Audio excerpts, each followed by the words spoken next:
ministère des anges. Amen. Amen.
Que Dieu vous bénisse.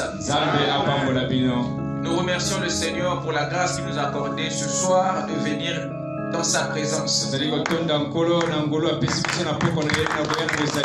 Amen. Car chaque jour est un don que nous recevons de lui. Sans plus tarder, nous allons nous lever pour lire les Saintes Écritures.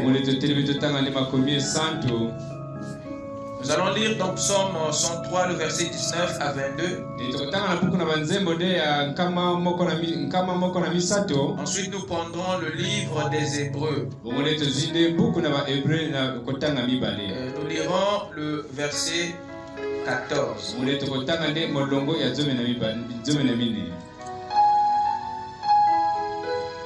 Commençons d'abord dans le livre des Psaumes.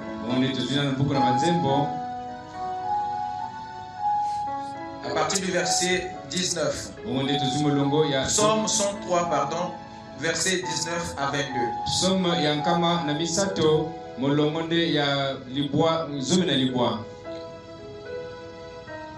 L'Éternel a établi son trône dans les cieux. Et son règne domine sur toutes choses. Bénissez l'Éternel, vous ses anges, qui êtes puissants en force et qui exécutez ses ordres en obéissant à la voix de sa parole. Bénissez l'Éternel, vous toutes ses armées, qui êtes ses serviteurs et qui faites sa volonté. Bénissez l'Éternel, vous toutes ses œuvres, dans tous les lieux de sa domination. Mon âme bénit l'Éternel. Amen. Inclinons nos têtes. Seigneur notre Dieu, nous te disons merci de nous avoir poussé, Seigneur, à venir à cet endroit pour apprendre quelque chose de toi, Seigneur. Laisse que Père, que ce soir, ça soit une soirée profitable pour nous. Laisse que Père, quelque chose soit dit venant de ton trône. Seigneur, qu'une éclair sort qu'une éclair sort, et suivi d'un tonnerre, afin que Seigneur, notre vie soit éclairée et nos fardeaux enlevés. Nous te demandons, Père, de parcourir nos cœurs ce soir, de consoler, Seigneur, nos blessures et de nous amener, Seigneur, dans la présence du Saint-Esprit. Nous te remettons cette réunion. Pardonne nos péchés, nos iniquités. Accepte-nous, Seigneur, et laisse que le Saint-Esprit bénisse nos âmes. Dans le nom de Jésus-Christ. Amen. Veuillez vous asseoir pendant que nous ouvrons dans Hébreux chapitre 1 verset 14.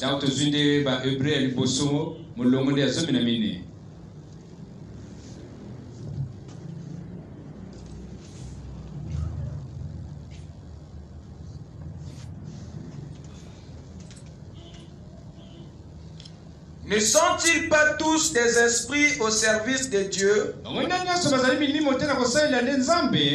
envoyés pour exercer un ministère en faveur de ceux qui doivent hériter du salut?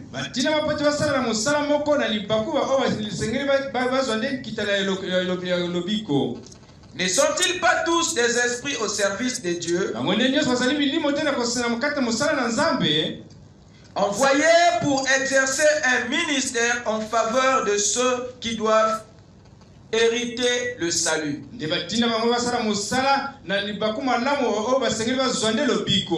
Amen. Amen. Amen. Amen.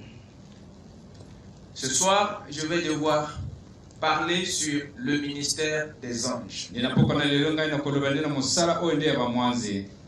Amen. Amen.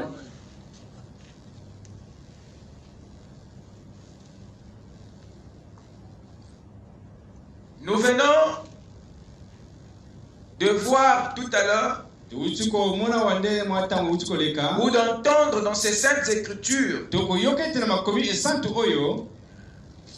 le Saint-Esprit nous parlait au sujet de ces créatures. Tout ce que l'homme n'a pas pu voir par son œil,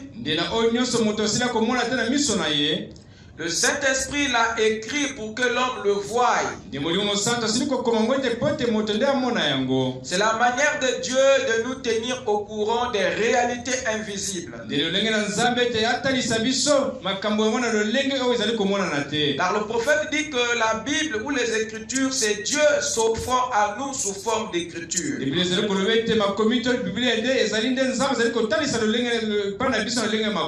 Et en lisant les Écritures, nous pouvons nous imprégner de la vie céleste. Nous pouvons connaître ce qui s'est passé au ciel. Nous pouvons savoir ce qui est au ciel. La Bible est le livre qui nous renseigne au sujet des cieux et de la terre. Alors quand nous considérons l'ouvrage universel de Dieu, nous découvrons qu'il y a plusieurs espèces qui peuplent les cieux et la terre. Mais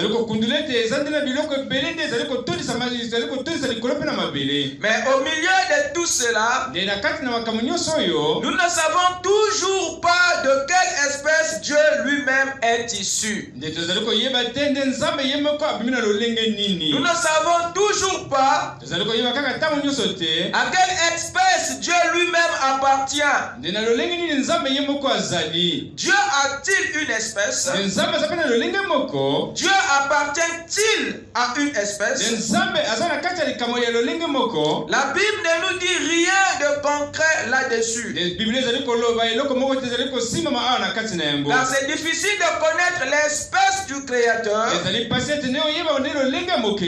au moment où nous savons que tout est sorti de lui. Au moment où nous savons que tout émane de lui. À un certain deuxième moment, nous avons la pensée de croire que Dieu appartient à toutes les espèces. Mais bien que Dieu, bien que tout est sorti de lui, cela n'empêche pas que Dieu est quand même une espèce. Cela n'empêche pas qu'il appartienne à une espèce. Et son espèce ne peut pas manquer au milieu des espèces qu'il a créées. Son espèce ne peut pas ou ne peut figurer que au milieu des autres qu'il a créés. Mais c'est à nous de trouver les pistes, de savoir au milieu de tout ce qu'il a créé, lui-même Dieu est de quel côté. Bien que tout sort de lui, mais cela ne veut pas dire que Dieu n'appartient pas à une espèce. Est-ce que quelqu'un m'écoute? Amen. Vous êtes avec moi? Amen. Dieu a-t-il une espèce? Dieu a-t-il réellement une espèce? Si Dieu a une espèce, si Dieu appartient à une espèce, alors de quelle espèce appartient-il? Parce qu'il a créé plusieurs espèces. Si lui-même devient une espèce, alors que Dieu lui-même devient une création. Et Frère Branham dit que la première création de Dieu, c'est Dieu lui-même. Donc ce n'est pas un péché de dire que Dieu est une création. Parce qu'il est lui-même sa création. Il n'a pas été créé par une intelligence, mais il est lui-même cette intelligence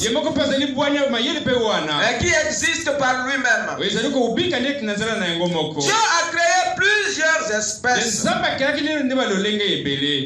nous ne pouvons pas énumérer parce que ça va au-delà de notre intelligence, ça va au-delà de notre pensée.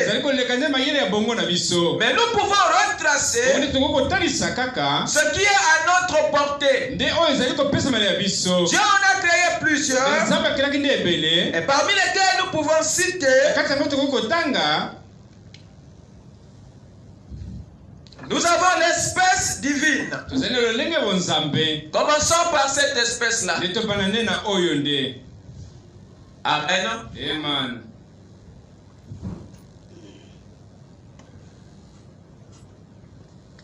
Commençons par l'espèce divine. Qu'est-ce que c'est? C'est l'espèce auquel appartiennent les anges. Nous avons ici l'espèce inerte.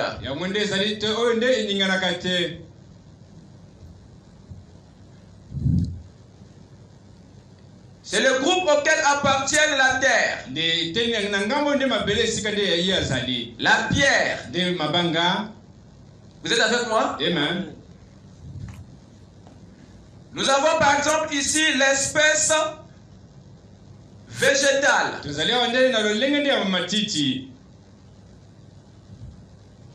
Vous avez ici la verdure.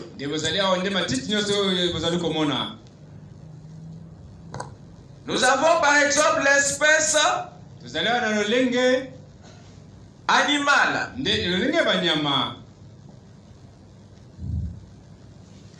C'est ce que vous appelez par la faune. L'espèce végétale ici, c'est la flore. Vous me suivez? Amen. Nous avons 5 ici. L'espèce de Dieu, qui est ici l'homme. Nous aurons 6 ici, l'espèce humaine.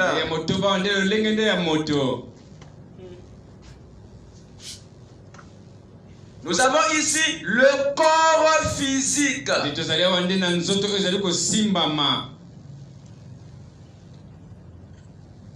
Et je peux ajouter en passant ici l'espèce fluide.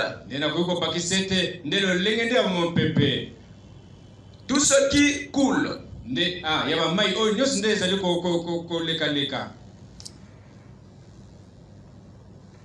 s'il y a une confusion au milieu de ces espèces,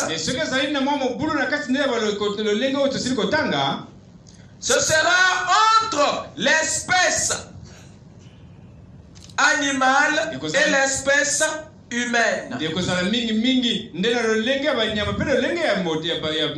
y a une confusion qui doit être au milieu de ces espèces, nous le verrons au milieu de l'espèce divine et de l'espèce de Dieu. Pourquoi?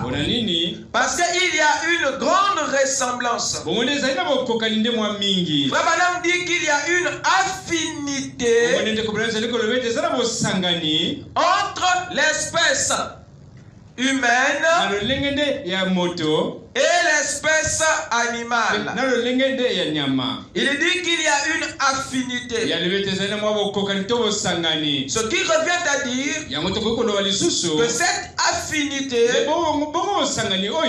suffit pour nous amener dans la confusion. Et c'est à cause de ce petit lien-là qu'un animal peut se passer pour un humain. Et un humain peut se passer pour un animal. Et Frère Branham dit, un homme qui n'a pas le Saint-Esprit n'est rien d'autre qu'un animal. Il est très facile de basculer de l'autre côté. Et il y a un autre secteur de confusion. C'est entre l'espèce divine et l'espèce de Dieu. L'espèce divine et l'espèce de Dieu. Ceci est un concept que vous devez maîtriser pour comprendre les éléments spirituels. Vous ne saurez pas parler de ces corps célestes si vous ne maîtrisez pas le concept qui les accompagne. Parce que la religion aujourd'hui est dans la confusion au sujet de ces choses. Il y a une grande confusion entre l'espèce humaine et l'espèce animale. Alors essayez un peu de voir cette affinité qui existe entre l'humain et l'animal. Et dans Genèse chapitre 3, les 2 premiers versets, il nous est dit là-bas que le serpent était l'animal le plus rusé des champs. Si vous avez une Bible, accompagnez-moi dans la lecture. Genèse 3, les 2 premiers versets. Vous êtes là? Le serpent était le plus rusé de tous les animaux des champs que l'Éternel Dieu avait fait. Le serpent était quoi? Le plus rusé de tous les animaux des champs. Dieu ici, dans cette révélation qu'il fait aux hommes au sujet de ce qui s'est passé au début, Parce que nous sommes dans la confusion. Nous avons cru beaucoup de théories apportées par des scientifiques disant que l'homme vient du chimpanzé ou de l'évolution. Nous avons cru cette théorie-là et nous avons mis de côté le message du Saint-Esprit contenu dans la parole. Pourquoi avons-nous cru que le serpent de la Genèse était un reptile? D'où vient cette idée? Alors le Saint-Esprit qui a créé la nature prendre soin de nous dire ici que le serpent n'était pas un reptile. Le serpent était un animal. Parce que dans la création, quand vous lisez, vous verrez que Dieu a eu à faire des reptiles. Mais ce qui est curieux ici, la Bible ne nous dit pas que le serpent était le plus rusé de tous les reptiles des champs. Mais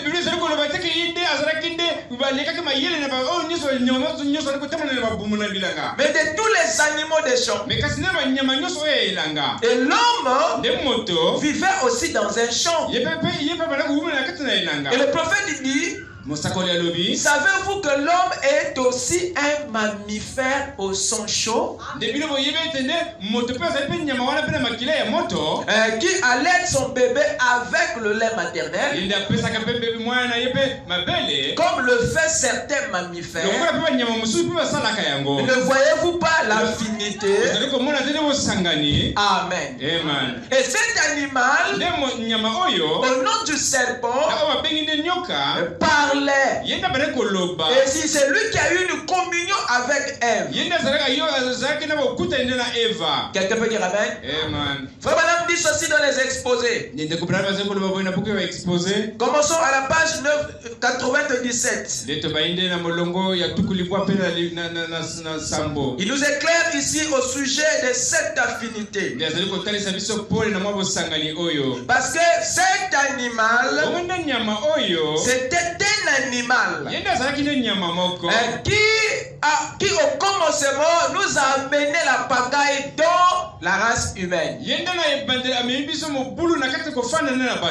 C'était pas un ange, mais c'est un animal qui s'est mêlé dans notre classe.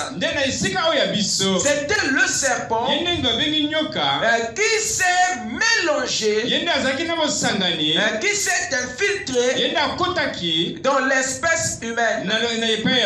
Et ce qui a corrompu et souillé notre espèce. Ce qui revient à dire qu'il y avait une proximité. Le serpent du commencement ne ressemble pas au dessin que vous avez dans la pensée. N'était pas un reptile comme nous le présentent les témoins de Jéhovah. Mais d'après les détails que nous donne la Bible, c'était un être debout pensant, et dont la sémence pouvait se croiser avec celui de l'homme. Celui de l'humain, j'allais dire, et pas celui de l'homme. Sa sémence pouvait se croiser. Et le prophète dit que le serpent de la Genèse, certes il était un animal, mais dans sa forme il était proche d'Adam. Il dit que c'était un être debout qui avait la forme humanoïde, qui ressemblait d'après sa forme à Adam. Mais sauf qu'il n'avait pas d'âme. Quelqu'un peut dire amen. Alors dans cette cet animal, dans cette créature de l'ordre animal, il y avait tellement les traits d'humain en lui. À tel point que s'il est là, et tu peux le prendre pour un humain. Parce qu'il y avait tellement la ressemblance. Et c'est cette ressemblance que Lucifer a exploité pour polluer la race humaine. Quelqu'un peut dire Amen? Amen. Le prophète dit ceci.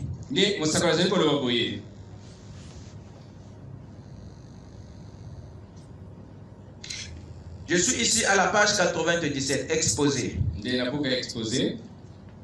Vers la fin de la page. Je voudrais maintenant examiner certaines preuves que nous avons de l'affinité évidente qui existe entre l'homme et l'animal.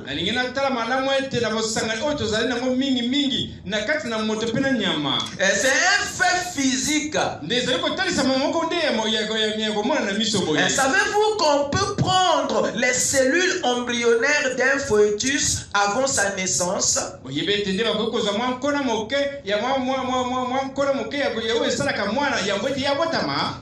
les injecter dans un être humain. À ce moment-là, les cellules de la thyroïde se dirigeront tout droit vers la thyroïde humaine.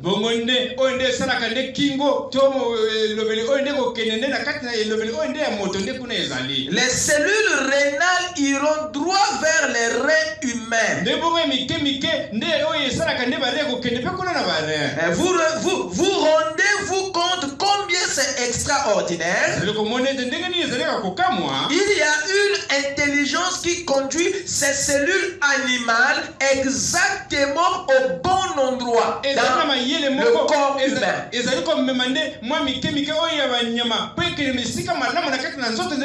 Cette intelligence accepte ces cellules et les met exactement au bon endroit. Il y a une affinité entre l'animal et l'homme. Ils ne peuvent pas se croiser et se reproduire. Mais il y a une affinité. On a essayé de le faire, c'est-à-dire de les croiser et de essayer de les reproduire aujourd'hui. Aujourd'hui, ça ne peut pas marcher. Aujourd'hui, ça ne marche pas. Mais le prophète dit, mais dans le jardin d'Éden, le croisement a bien eu lieu. Pourquoi? Parce que le serpent était un animal qui était proche de l'homme. Et c'est cette espèce, c'est ce chaînon-là que Dieu avait fait disparaître par la malédiction. C'est après son forfait que Dieu l'a retiré les épaules et les reins. Et il est devenu un reptile. Dites Amen. Et de là, on a perdu le chaînon qui existait entre le chimpanzé et l'homme. Et c'est le serpent qui était le lien entre l'homme et l'animal. Et c'est lui dont les cellules pouvaient se croiser. Et quand la tentation eut lieu, Dieu a supprimé cette espèce, ce qui fait qu'aujourd'hui les hommes de science ne peuvent pas obtenir la reproduction qui s'était fait en Éden entre le serpent et Ève. Parce que le lien de parenté entre l'animal et l'homme a été frappé. Voilà pourquoi aujourd'hui on ne réussit pas. Amen. Écoutez. Mais dans le jardin d'Éden, le croisement a bien eu lieu. Et l'affinité chimique qui subsiste encore aujourd'hui en est la preuve. Et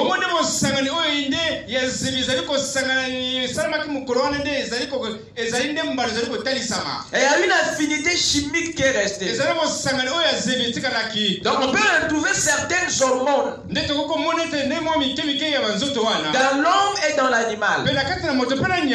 C'est qu'en Éden, le serpent était un être vertical. Est-ce que quelqu'un me suit? Le serpent était un être vertical. Il était proche de l'homme. Il était presque un homme. Quand on dit proche, c'est une expression qui veut dire ressemble, qui veut dire presque. Amen. Il était presque un homme. Wow. Il était presque un homme. Satan a profité de ses caractéristiques physiques. Ce n'était pas le serpent de l'Éden qui était le diable. Le serpent n'était pas le diable. Mais le diable l'a utilisé pour souiller l'espèce humaine. À cause de son affinité à l'espèce humaine. Parce que Lucifer voulait, à partir du serpent, avoir une famille physique sur la terre. Et comme il ne peut pas créer comme Dieu, alors il est obligé d'inspirer le serpent, de s'accoupler avec Ève, afin que Lucifer puisse avoir une lignée qui sera propice à son usage. Parce qu'il donnerait naissance à une catégorie de gens sans âme, sans remords. Ils deviendront pour lui des tabernacles appropriés, des chevals de bataille. Donc il peut faire du mal sans vraiment la condamnation. Et c'est ce qu'était Caïn. Il était la sémence du serpent. Voilà pourquoi il pouvait tuer sans se repentir. Il pouvait faire le mal sans vraiment sentir la condamnation. Et c'est cette catégorie de personnes que le diable voulait avoir sur toute la terre. Quelqu'un m'écoute? Le serpent n'était pas le diable, mais le diable l'a possédé. Parce qu'ils avaient des caractéristiques que lui avait besoin. Parce qu'il fut un temps où le serpent n'a jamais causé de dommages en Éden. Ils ont vécu assez longtemps pour ne pas avoir de problèmes, jusqu'à ce que ce chérubin fut expulsé pour venir chercher sur la terre un corps approprié pour amener le désordre en Éden. Parce qu'il voulait faire son Éden à lui. Et il faut d'abord détruire l'Éden de Satan. Mais cet ange est un esprit. Il lui faut un corps pour travailler. Amen. Amen.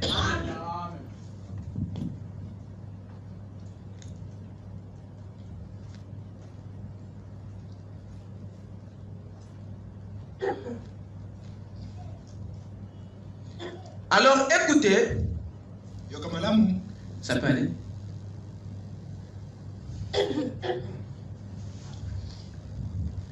Alors, remarquez. Il dit ceci. Il était proche de l'homme. Il était presque un homme. Ah, ça?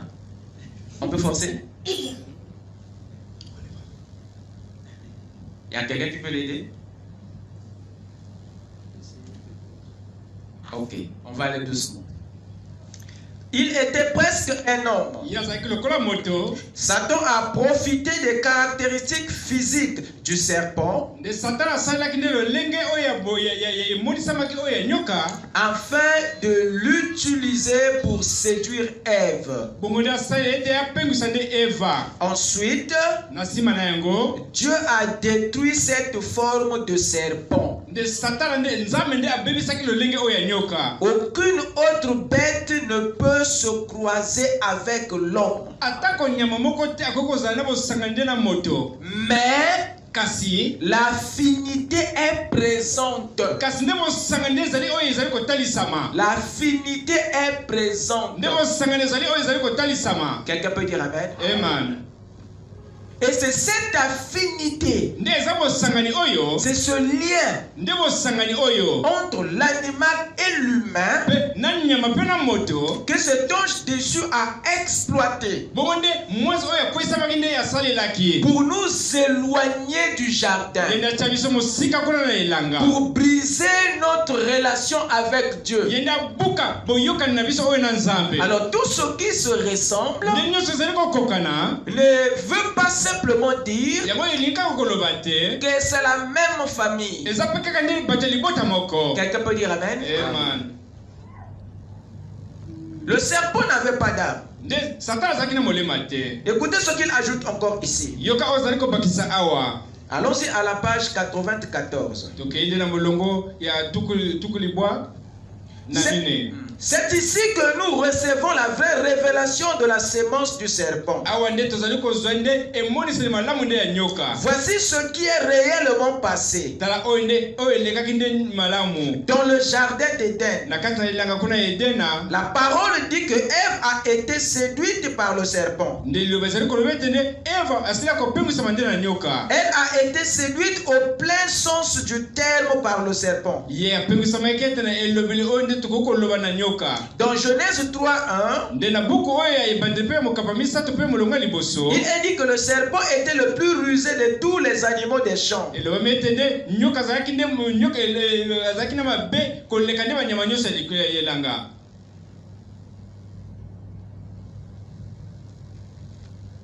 Que l'Éternel Dieu avait fait. Et cet animal était si proche de l'être humain, tout en étant un pur animal, qu'il pouvait raisonner et parler. C'était un animal vertical, et il était entre le chimpanzé et l'homme,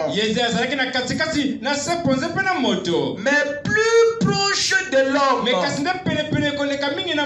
Il était si proche de l'être humain que sa sémence pouvait se croiser. Amen. Et s'est croisée avec celle de la femme. On parle de croisement lorsqu'il y a un contact intime entre deux espèces différentes. C'est là où on parle de croisement. Vous écoutez ça? Amen. On parle de croisement quand il y a un contact intime entre deux individus d'espèces différentes. Amen. Et frère Branham parle qu'il y a eu croisement parce que le serpent était un animal et Ève était un humain. Et quand il y eut contact intime, c'est ce contact qu'on appelle croisement. Mais on parle de reproduction. Et lorsque le contact intime a lieu entre deux individus de la même espèce. Amen. Un humain avec un autre humain. On parle de reproduction. Quelqu'un peut dire amen? Amen. Un animal avec un animal. On parle de reproduction. Mais quand c'est deux individus d'espèces différentes, deux créatures d'espèces différentes, là on parle de croisement. Dites amen. Amen.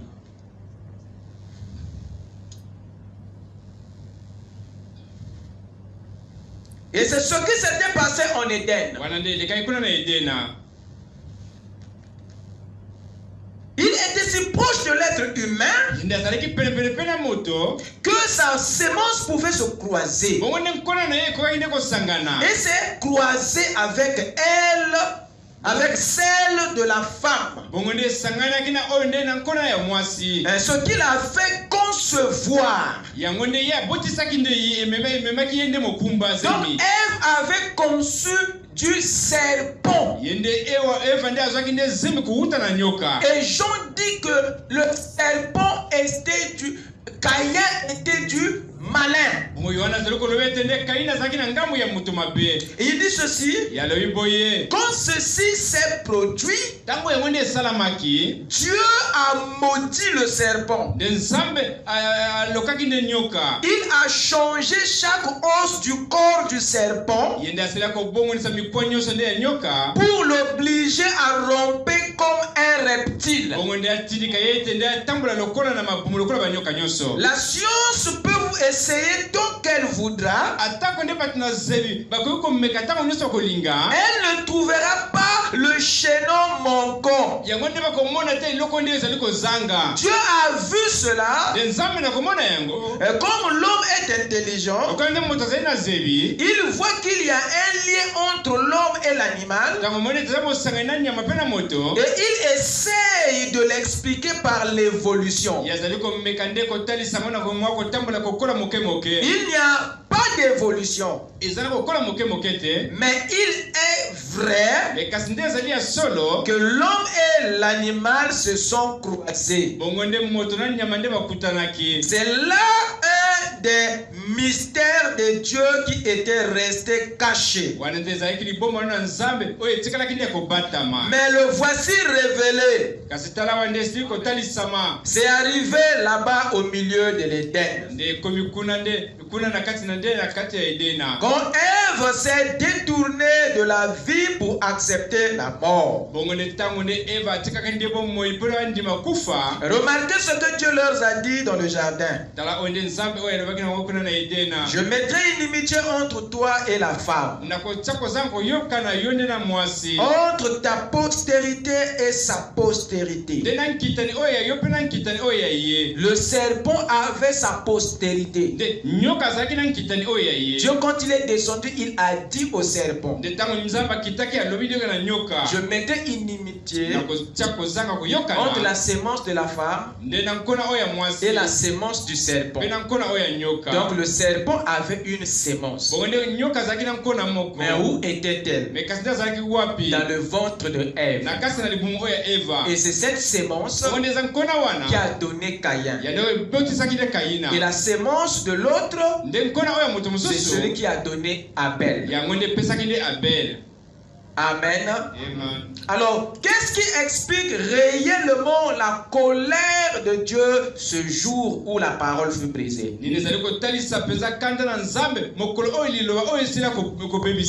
Le problème de la colère de Dieu au sujet de cette affaire, c'était pas le fait que Adam avait connu sa femme.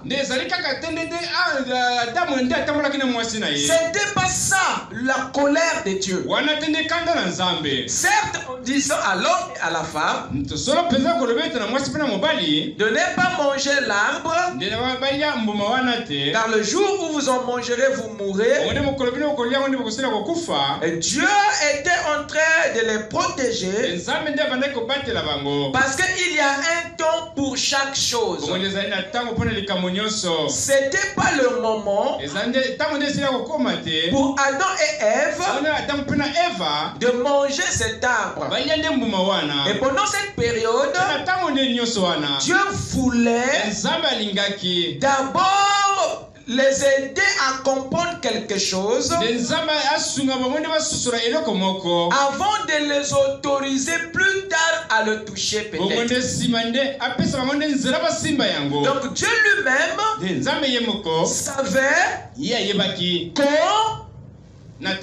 et comment l'homme et la femme allaient se reproduire. Mais ça ne devait pas venir par le biais de cet arbre. Et ça, c'était une révélation que Dieu avait retenue et cachée, mais qu'il devait ajouter au moment opportun. Mais eux, ils sont allés du mauvais côté, en pensant que c'est par cet arbre que l'homme et la femme allaient avoir des bébés, alors que ça devait être par la parole. Et Dieu, qui avait donné la parole à Adam, savait à quel moment où cette parole que Adam avait reçue allait atteindre la maturité, pour que Adam commence à transmettre la vie par la parole. Parce que la Bible dit que Adam était un esprit, était une âme vivante. Mais Jésus était un esprit vivifiant. C'est deux choses différentes. Comment Adam était une âme vivante et Jésus est un esprit vivifiant. Quelle est la différence? En disant que Adam était une âme vivante, Paul voulait nous montrer que Adam était un esprit qui avait reçu la vie, mais qui n'avait pas encore atteint la maturité pour transmettre la vie qu'il avait reçue. Entre la réception de la parole et la transmission de la parole, il y a une croissance. Lorsque votre enfant reçoit la vie par la naissance, mais c'est déjà un enfant. Ce garçon est potentiellement un homme. Cette fille est potentiellement une femme. Mais pour que elle, transmette la vie à son tour, il faut que ce garçon devienne un homme. Il faut que cette fille devienne une femme. Et c'est la dispensation de la transmission.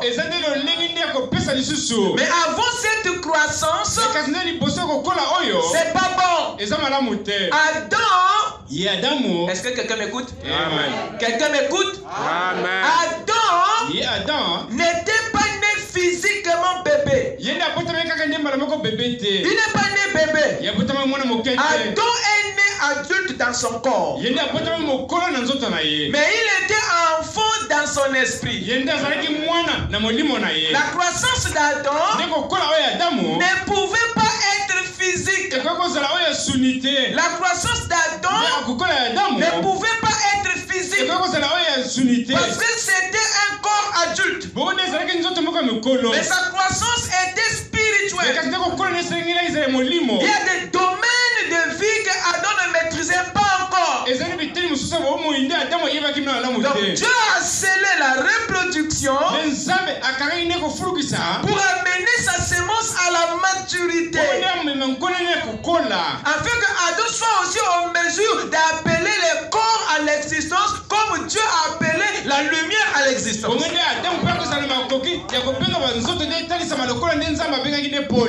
même dire que quand Adam marchait en Éden, nos corps physiques étaient déjà dans la terre. Attendant que ce type atteigne le niveau et se mette à se reproduire de la manière que lui-même est venu au monde. Comment est-ce que Adam est venu au monde? C'est par la parole. Et c'est ainsi qu'il devait aussi appeler ses enfants au monde. Parce que la loi de Dieu disait que chaque sémence se reproduise selon son espèce. Alors Adam était de quelle espèce? Il devait se reproduire. En réalité, chaque homme sur la terre ne devait pas avoir le cordon ombilical. Parce que Adam n'en avait pas. Adam devait prononcer la parole.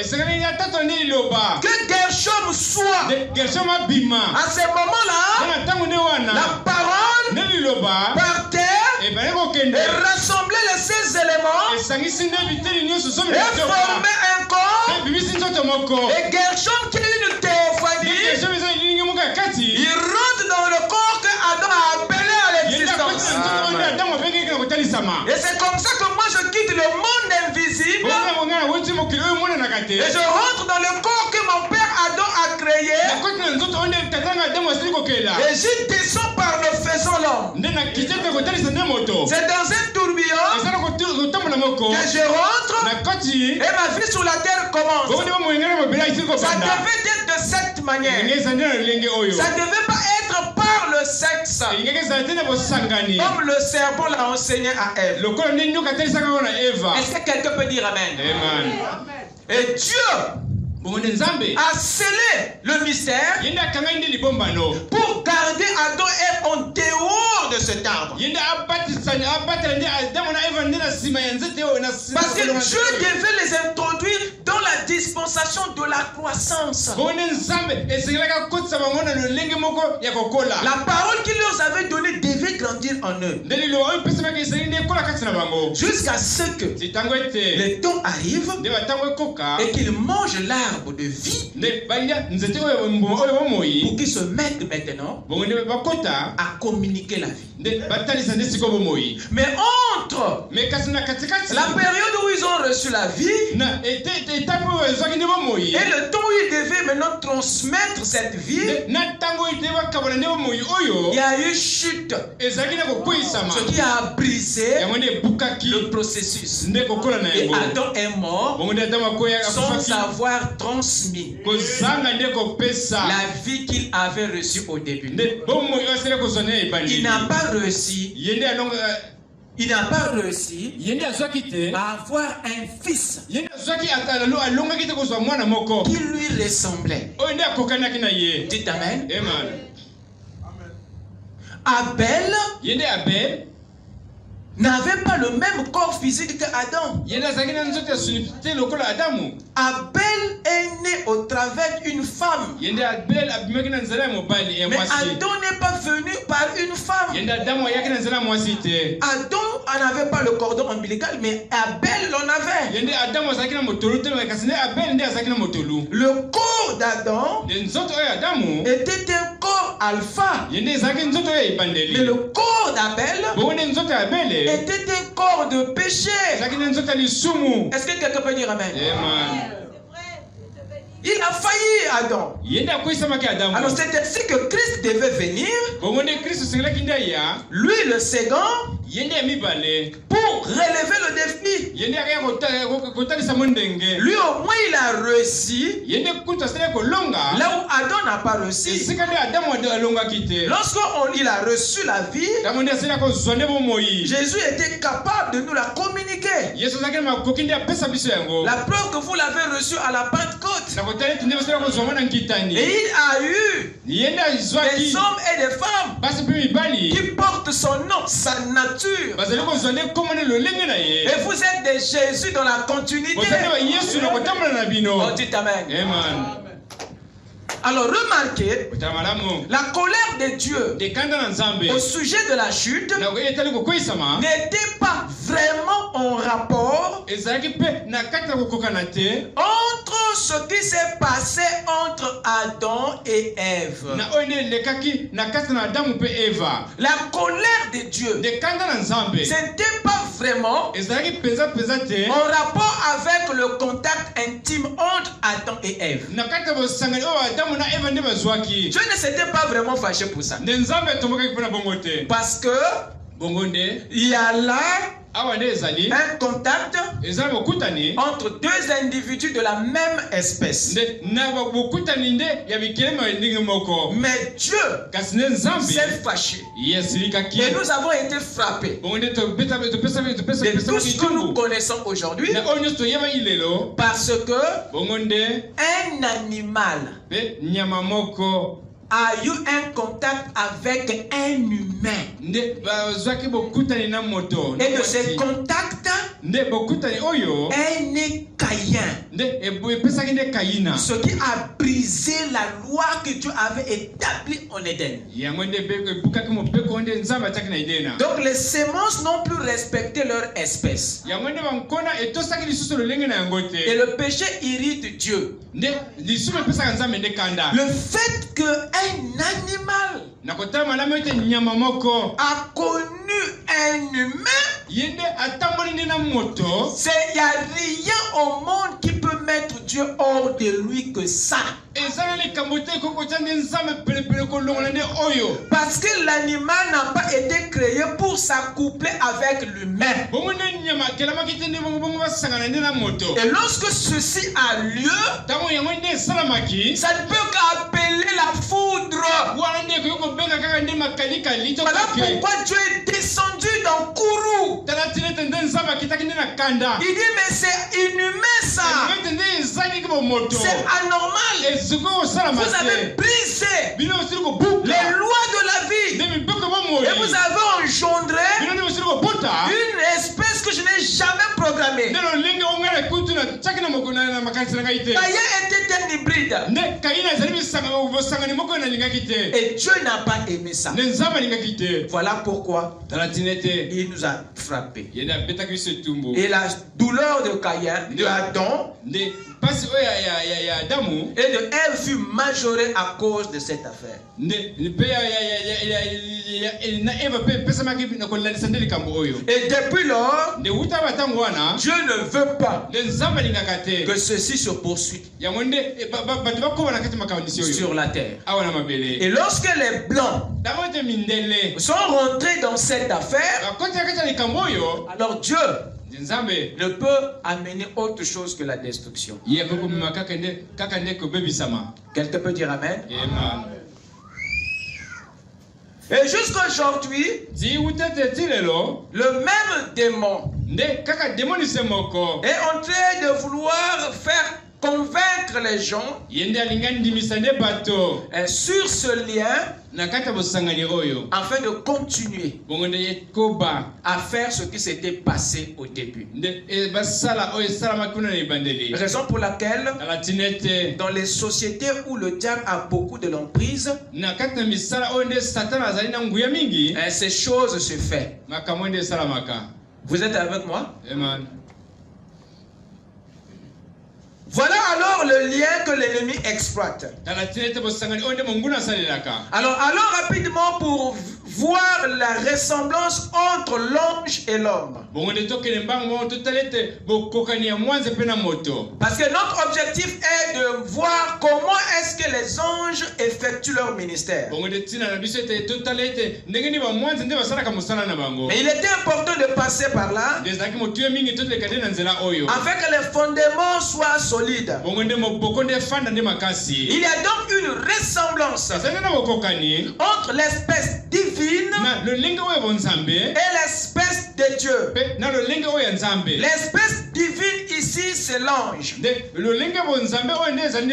L'espèce de Dieu ici, c'est l'homme. Et il y a une ressemblance. Pourquoi? Parce que les deux créatures spirituelles ici sont pour commencer des théophanies.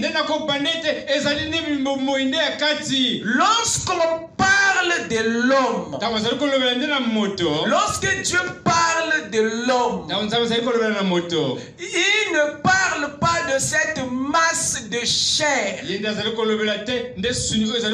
Parce qu'à l'origine, l'homme n'est pas la chair. Mais l'homme est une espèce spirituelle, théophanique, qui ressemble à l'ange, sans pourtant qu'il soit un ange. C'est simplement la ressemblance des corps. Je parle à moi-même. Allez-y avec moi dans Matthieu 22. Et je pense que cela ne vous a jamais encore été dit. Que l'homme, ce n'est pas la chair. Amen. C'est l'importance du nouveau sacerdoce. C'est là-dedans dans le lieu très saint où les concepts sont expliqués pour ôter la confusion. Les anges déchus ne peuvent pas arriver là. Parce que pour connaître ce langage, il faut avoir entendu Dieu dans le secret. C'est le langage que parlent uniquement les souverains sacrificateurs. Ceci est le patois du lieu très saint. C'est-à-dire quand vous sortez du lieu très saint, aucune langue de Babel ne peut vous entendre. Parce que ce sont des mystères qui ont été donnés en langue inconnue. Les pentecôtistes ne peuvent pas entendre ça parce qu'ils n'ont pas un entendement spirituel. Ce sont des choses que l'oreille n'avait jamais entendues dehors. Et je parle à moi-même. Matthieu 22.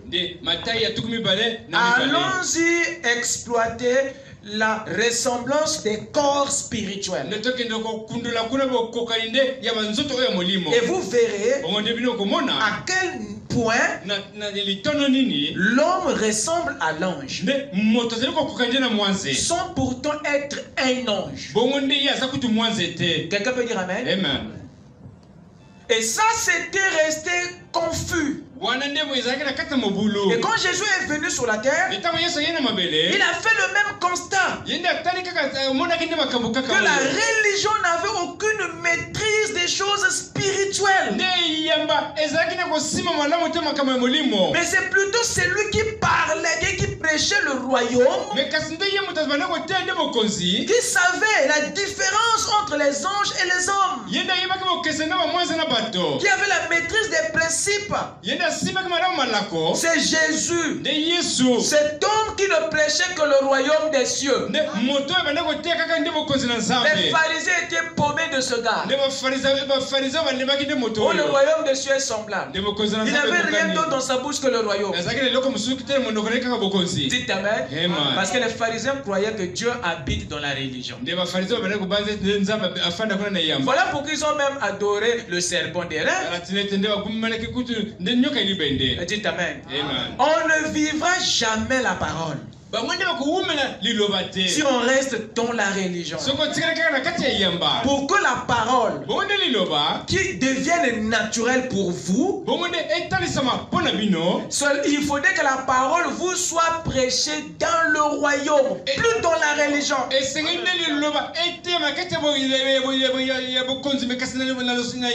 n'est que là où vous n'aurez plus d'efforts à fournir. Quand vous comprendrez que la parole, c'est le mode de vie du royaume. Cela simplifie ce qui est mystérieux. Oh, dites Amen. Matthieu 22, je vous en prie. Appréciez-vous la parole? Amen. Matthieu 22.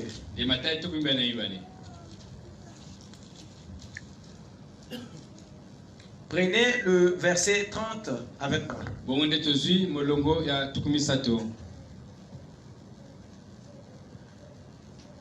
Car à la résurrection, les hommes ne prendront point de femmes, ni les femmes de mari. Pourquoi? Parce qu'ils seront comme les anges de Dieu dans le ciel. Vous écoutez ça? C'est dans votre Bible, hein? Jésus a prêché ça aux Sadducéens et aux pharisiens, qui étaient dans la même confusion que certains chrétiens aujourd'hui.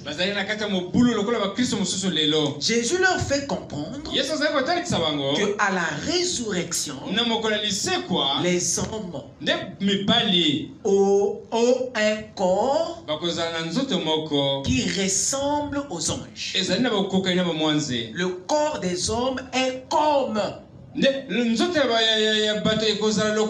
celui des anges. Ce n'est pas un corps angélique, mais c'est un corps théophanique à l'image de celui des anges. Et c'est à la résurrection. Pourquoi à la résurrection? Évidemment parce que vous laissez votre corps physique dans la tombe. À la résurrection, il s'agit là de corps théophaniques. Parce que lorsque Jésus est descendu prendre les saints qui étaient dans le séjour des morts, quand il les prit, c'était des corps spirituels qu'il avait pris pour amener dans la 6e dimension. Et lorsque vous apparaissez dans la résurrection, vous êtes une théophanie, un corps spirituel qui n'est pas un ange, mais qui ressemble à un ange, parce que c'est un corps théophanique. Et ce corps théophanique, c'est lui, l'homme. C'est une espèce spirituelle différente de l'ange. L'homme est aussi spirituel que l'ange, mais l'homme n'est pas un ange, bien que son corps spirituel ressemble à celui de l'ange. Dites Amen. Alors, où se trouve la différence dans ces corps? Écoutez-moi. Revenons d'abord sur l'espèce. Homme. Allons-y dans Genèse chapitre 5, le verset 2. Vous devez d'abord comprendre que l'homme est d'abord une espèce.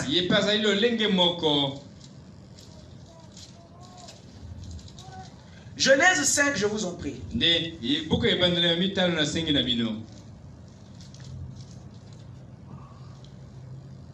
Le verset 2. Il créa l'homme et la femme. Vous écoutez ça? Il créa l'homme et la femme. Il les bénit. Et il les appela du nom d'homme. À quel moment? Lorsqu'il fut créé. Lisez bien votre Bible. Ce n'est pas quand ils furent formés. Parce qu'après que l'homme soit créé, c'est là qu'il fut maintenant formé. Et l'homme qui fut formé n'est pas celui qui était créé. De la même manière avec Ève. C'est Ève qui fut formée. Mais la femme n'a jamais été formée. C'est Adam qui a été formé. Mais l'homme n'a jamais été formé. Celui qui fut créé, c'est l'homme. Mais celui qui fut formé, c'est Adam. Celui qui fut créé, c'est la femme. Et celle qui fut formée, c'est Ève. Donc,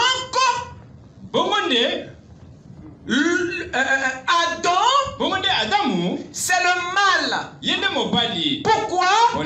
Parce qu'il a reçu un sexe dans son corps. Mais l'homme n'a pas de sexe. Parce qu'il est comme un ange. Et au milieu des anges, il n'y a pas de femme, il n'y a pas d'homme.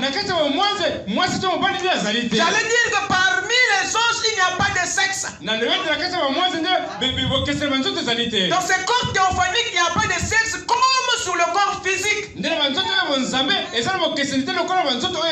Je ne sais pas si vous comprenez ça. Lorsqu'il créa l'homme, cet homme était une espèce qui était créée en deux modèles. Le premier modèle c'est homme. Et le deuxième c'est femme. Et la Bible dit que les deux, Dieu les appela du nom d'homme. Donc la femme appartient à l'espèce que Dieu appelle homme. L'homme appartient à cette espèce que Dieu appelle homme. Quand il les créa, il s'agit là des corps spirituels qui étaient venus sous deux modèles. Donc dans cette espèce qu'on appelle homme, vous trouverez les hommes et les femmes. Quelqu'un peut dire amen, hein? C'est une espèce. L'homme est une espèce spirituelle. Et c'est cette espèce qui est l'espèce de Dieu. Vous allez comprendre ça. Genèse 1, verset 26.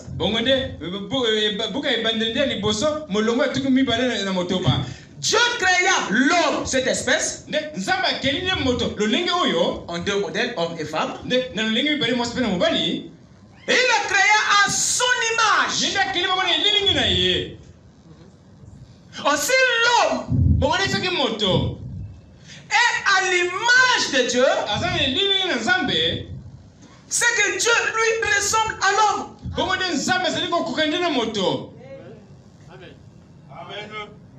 Ce qui attribue Dieu à l'espèce homme. Et l'homme à l'espèce Dieu. Parce que s'il est à son image, ça veut dire que l'homme est son reflet. Alors qui est Dieu alors? Donc Dieu est un homme. Et l'homme est de l'espèce de Dieu. Parce qu'il est à l'image de Dieu. ce qui nous révèle l'espèce auquel Dieu appartient. Dieu appartient à l'espèce homme. Et l'homme appartient à l'espèce Dieu. C'est les anges qui appartiennent à l'espèce divine. Parce que le degré de la divinité qui est dans la théophanie de l'homme est de loin plus grande que le degré de la théophanie, le degré de la divinité qui est dans la théophanie de l'ange. Ce qui fait que la théophanie de l'homme est plus proche de Dieu dans cette théophanie. Il y a une grande mesure de Dieu qui est dans la théophanie d'un ange.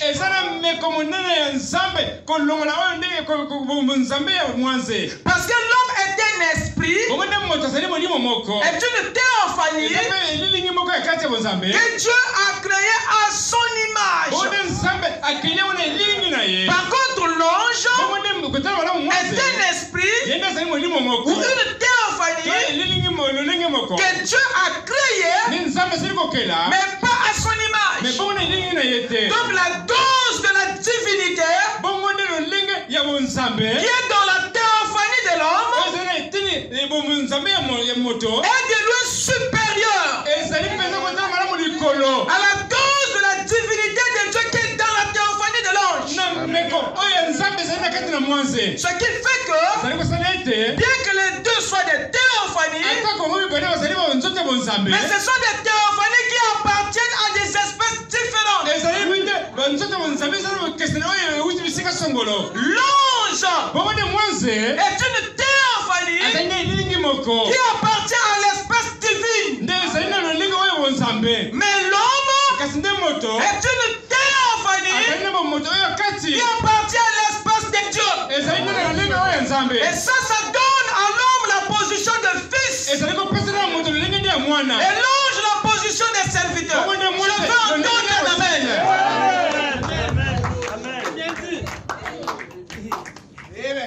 Amen. Amen. Je veux vous lire quelque chose avant de terminer. Frère Branham dit dans les CO2, page 327, paragraphe 841.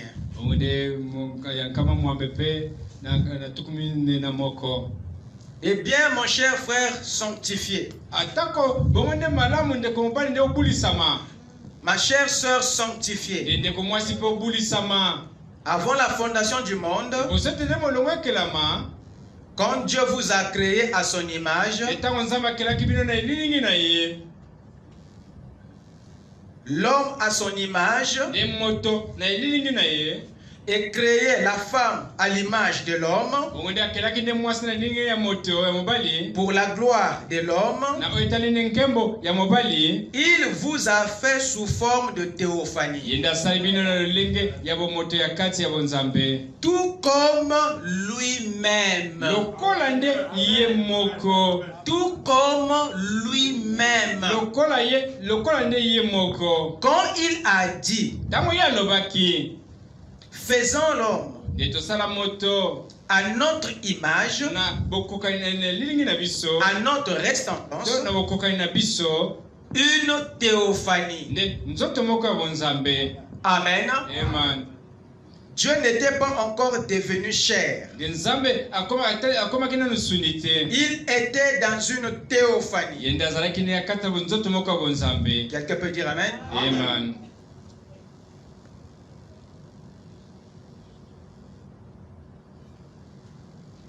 Page 324, paragraphe 824. Maintenant, Si vous considérez la théophanie, lorsque vous la regardez, c'est un homme. Or, c'est là que nous étions au commencement. Bon, vous ne le comprenez pas maintenant. Mais c'est comme ça que vous étiez. Là-bas au commencement, quand Dieu a fait l'homme à son image. Quelqu'un peut dire Amen? Amen.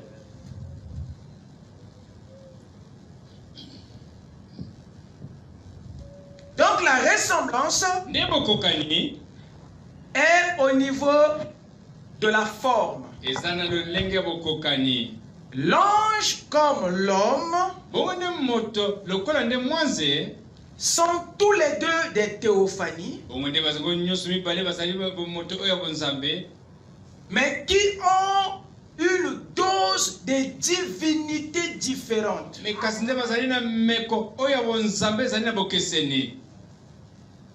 L'ange est une théophanie qui est loin de Dieu par son caractère. Mais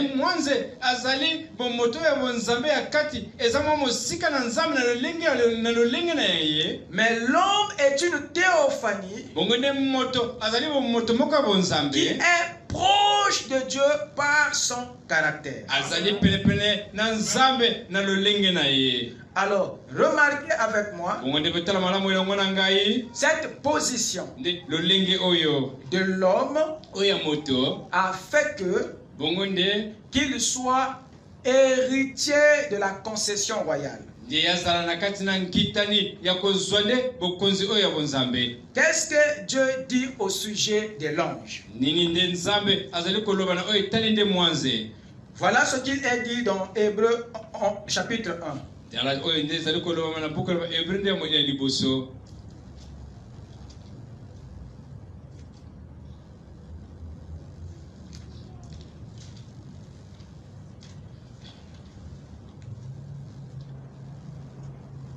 Écoutez ce qui est dit ici.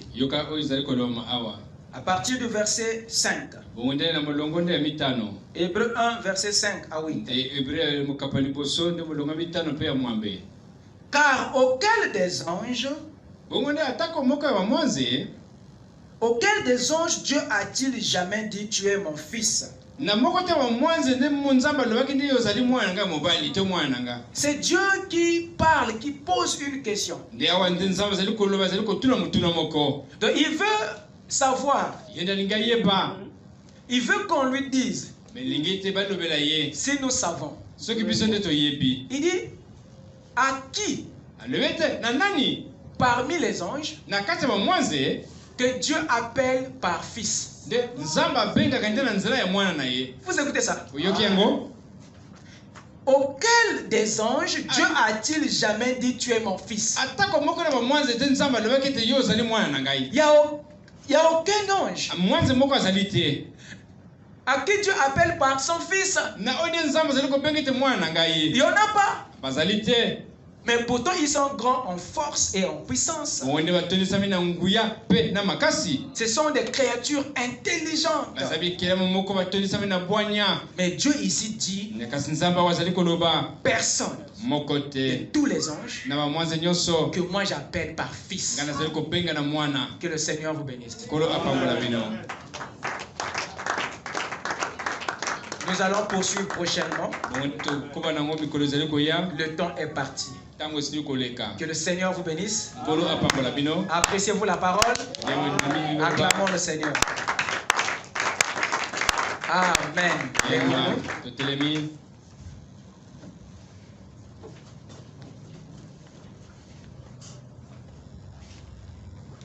C'est lui qui met en Jésus une pleine confiance, jamais ne chancelle plus, complète sa délivrance par la foi, par la foi. Nous marcherons par la foi, par la foi, par la foi. Nous triomphons par la foi. Mon Rédempteur me rendra plus que vainqueur. Quand Satan veut te troubler, enlever ton espérance, ton passé, te reprocher.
Seigneur notre Dieu, merci infiniment Père pour ta foi Seigneur qui nous fortifie Père dans les épreuves.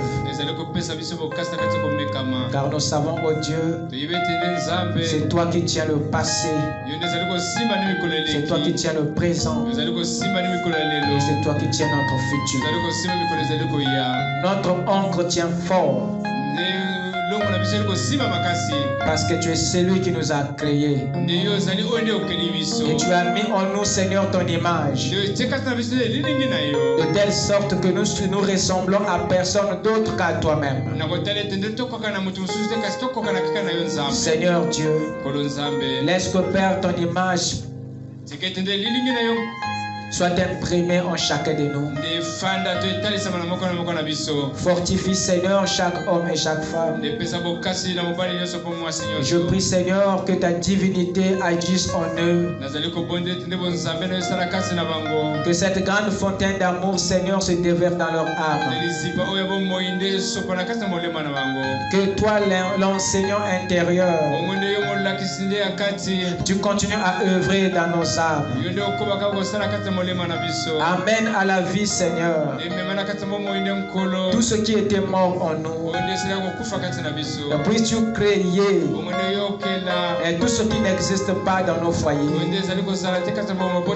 Amène la foi, amène la paix Seigneur, amène la vie, amène la joie.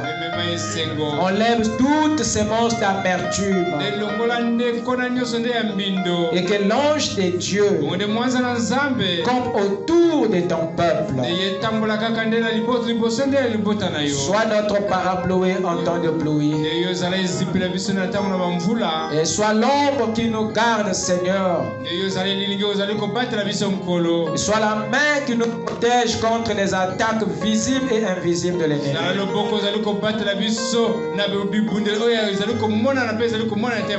Et laisse que Seigneur ta présence accompagne chacun de nous dans ces enseignements Père. Nous voulons trouver la voie